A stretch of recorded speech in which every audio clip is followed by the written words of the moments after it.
Hello, all you fans of 812. How you doing? It's Chavez, your favorite luthier, the one that tells everybody to go fuck off and has beer. Anyway, I've been wanting to tell you guys, and again, I'm sorry I don't post enough videos and photos. It's tough. It's not easy doing everything all by yourself.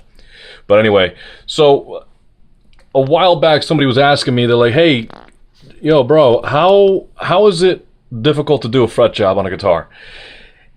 It is difficult and it's not, but it's one of these skills. It's like, best way I can describe it is like, it's like playing guitar, the same thing. You can do all the mechanics, but what makes a fret job really good is just years of doing it, and then at some point you just hit this wall and you go through it, and then all of a sudden it becomes something special.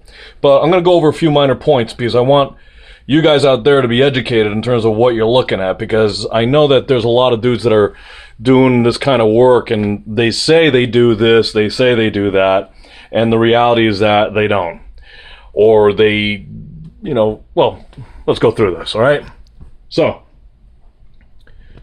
this is Mr. Pink, aka this is Mr. Chris Wong's guitar.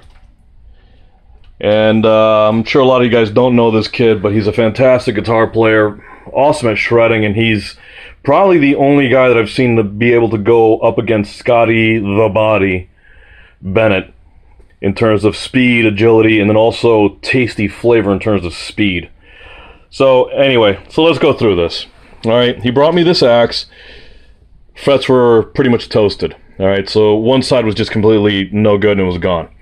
Now, what do I do that's different from other guys? Okay, first off, I take time to remove the frets. That means heating each fret and slowly yanking everyone out. And not yanking, but like just slowly bringing them out. And what that does is that it prevents me from actually chipping the board. Now, on ebony, especially an old piece like this is a 30-something-year-old guitar, it'll immediately start to chip. Out of this whole board, I got one chip, all right? To me, it still happens. You get one or two, but this one I only have one. And I dare anybody to find it on this board because that's how small it is. Now, once that's done, I adjust my rod to see where I'm at in terms of relief, all right? Now, for a lot of you guys that are into the, the hobby side of doing this kind of work, relief is the amount of give that you let a neck have, so that way as the string vibrates it doesn't crash into the fingerboard. Now there's a way how to do that in terms of balancing, in terms of how flat a board is and how it's not, and it's all dependent on the player. I know Chris very well. He's an amazing strategic style player. It's very similar to Scotty, so this fret job went the same way. So this board I had almost dead nuts at flat 0. Now, once I understood where the board was going to be at in terms of relief, I also found a little wonkiness in this thing. So, what did I do? In other words, there's a weird spot over here. Since we have enough travel on the truss rod, I ended up flattening the board a little bit, so that way when I brought this back down to what I call a 0 point, that's trademark too, you douchebags, this board now will be completely, perfectly level and flat.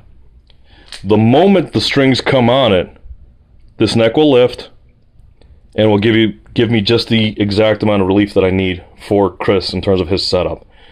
Now, aside from all that bullshit, so the next thing is then, once that board is leveled, I sand it and I bring it up to about 600 grit on this one.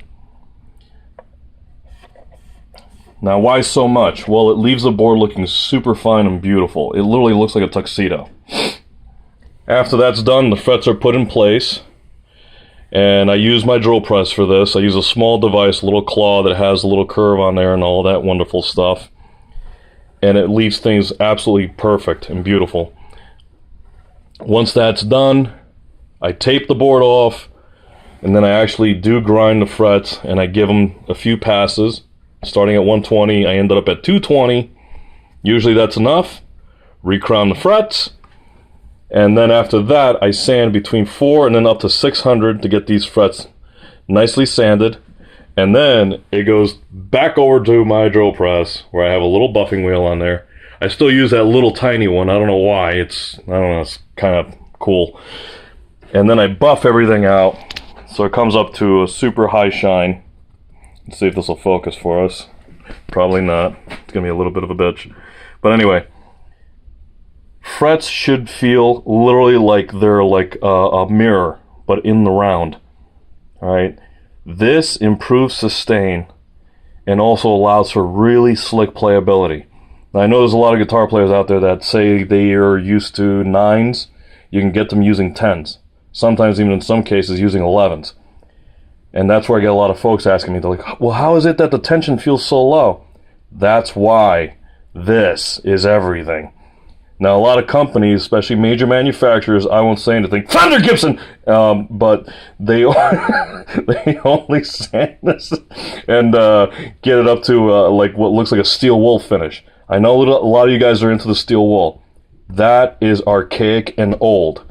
Literally, that is basically bloodletting in the medical world to take care of a migraine. And if you don't believe me, go fuck yourself. So, anyway, in the end, we end up with a really nice board. Now all I got to do is reassemble this guitar. And I'm going to get it back to Mr. Chris Wong. He's going to have a field day with this thing. Another suggestion, please keep your workplace clean. You don't want a big mess like this. And that's all, guys. Alright, so I hope this is a bit of a guideline. It's a little retarded because it's completely off the cuff. It's not scripted. And other than that, good luck if you're trying this for the first time. If I can give you any suggestion, please use some kind of junky guitar if you're going to do your first fret jobs. It's not the easiest thing. I got lucky years ago when I first started this that I actually got it right the first time. And as a matter of fact, I still have that bass till this day. But then over time, I got lazy. All I can say is that in terms of doing fretwork and working on guitars, man, biggest thing is patience and having the time and the skill to do it. If you're not that good at it, hire a jackass like me to do it. Lord knows I'll make you happy. Anyway, take care, guys. Have yourselves a good one, and Happy New Year, too.